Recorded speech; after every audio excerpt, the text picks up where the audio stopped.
If you know anything about Australia, you know that the country only has 6 states. There are a couple of territories on the side, but the country is made up primarily of 6 states. But what if I told you that in practice, there was an area that, in terms of its own governance and its own powers, in practice operated as if it were the Commonwealth's 7th state? There are 3 levels to the Australian government. There is the federal, the state, and then the local. And the local is probably the one that you think about the least. These are your local councillors and your local mayor, who probably don't come up much unless you are complaining about how terrible bin collection is. Now, councils in Australia are, as you would expect, normally fairly small. They normally represent in the tens of thousands of people at most. There are some extreme examples where I think like Canterbury Bankstown is probably one of the biggest in New South Wales, where they get up into the hundreds of thousands. But beyond that, it kind of starts to get to the point where a council can't really function at that level, or so you would assume. In Australia, there is one local government area, one council, where the population is roughly equal to the total combined population of the Northern Territory, the Australian Capital Territory, and the state of Tasmania. This council has an annual budget of $4 billion. It has a chamber that practically functions as its own parliament, separate from the states, and elections for that chamber are bigger than state elections in Tasmania. This mega council that operates with an entirely unique degree of funding, power, and independence is the local government that oversees the city of Brisbane. Now, Brisbane is the capital of the Australian state of Queensland, and something you have to understand about Queensland is that demographically, it is nothing like the other mainland states. If you compare it to WA, South Australia, Victoria, or New South Wales, the unique thing about Queensland is how unurbanized it is. It is the only mainland state where a majority of people do not live within 50 kilometres of the state's capital.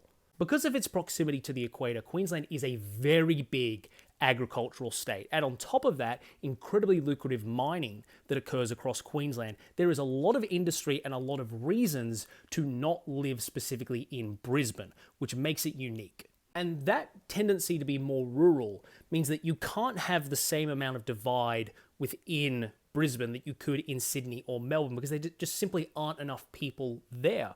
And the big change came in 1920, when the Queensland government abolished 20 councils and combined them into what is now the city of Brisbane. But now, 100 years later, we have this mega council that has 1.2 million people living in it. So you kind of have this extreme end of the spectrum on both sides when it comes to Queensland. You have the most rural population in the country of any of the states, but then in the one major city in Queensland, you have the largest city-level government that the country has ever seen.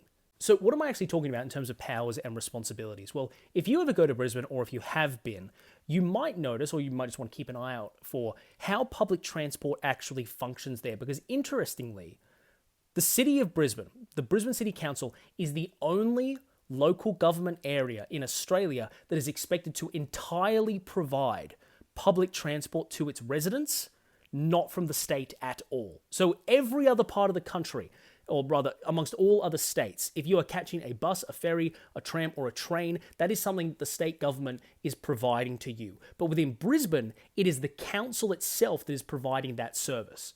The state government in Queensland has also given Brisbane quite a unique degree of power over city planning and infrastructure developments. You may have seen before, famously Gladys Berejiklian riding the metro in Sydney, talking about how great that project was going to be. In Brisbane, the person that really has the authority within Brisbane city limits for projects like that is not purely going to be the Premier of the state, it is going to be the Mayor of Brisbane. Take Campbell Newman, for example. He was previously the Premier of Queensland, but before that, he was the Lord Mayor of Brisbane. And during his time, he was announcing $10 billion infrastructure projects that he was going to roll out over decades, something that in any other part of the country would have been the responsibility of the premier of the state, not the mayor of the locality. And I mentioned that they functionally have a parliament, and I'm referring to the council itself, which looks like this. And the Brisbane City Council is very weird in how it operates, because not only is it extremely political, where most local councils tend to have a lot of independent representation, this is actively political, and the leader of the minority party on the council is the only person in the country to be granted the title of leader of the opposition in council. So not only is it an overtly political system, but they also have an official title for leader of the opposition, which no other council in the country has. Now, elections to that council are also quite unusual, because most councils in Australia will have like an undivided structure, where they will just have an election and councillors will be elected proportionally to how people all over the local government area voted. But Brisbane is actually divided into 26 wards, which practically function like electorates would at a state or federal level.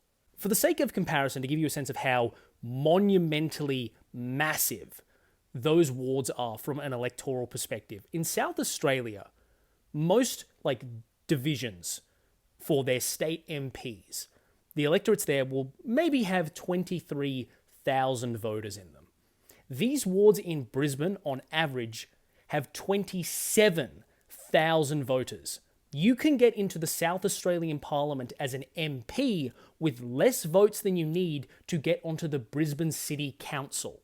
Now, you might have noticed that I said that there are 26 wards, but there are 27 seats on the City Council, and that is correct because one additional member is elected, and that is the Lord Mayor of Brisbane.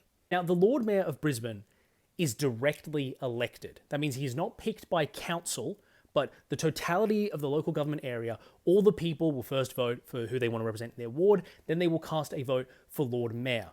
And that leads to a very interesting reality in these elections.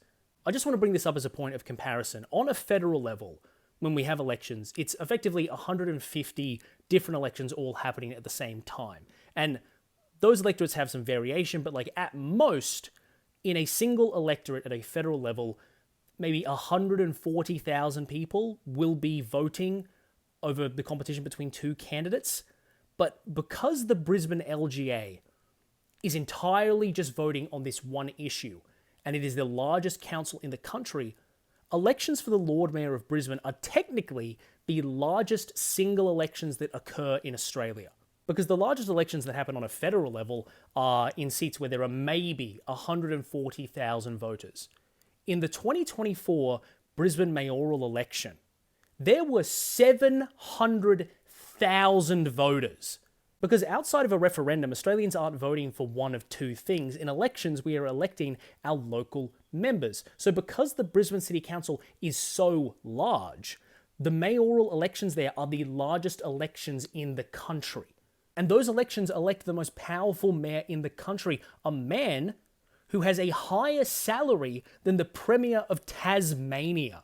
And not to kick Tasmania while they're down, but the Brisbane City Council, I'm going to be entirely honest, actually looks a lot nicer and more impressive than Tasmania's House of Assembly. That is just my opinion, but I wanted to throw that in there. So the Brisbane City Council conducts the largest single elections in all of Australia to elect the most powerful mayor in the country, who gets paid more than some state premiers to oversee $4 billion and to have more influence over his LGA than any other local official in the country. And that is all because in practice, the Brisbane City Council acts more like our seventh state than it does any other council in the country.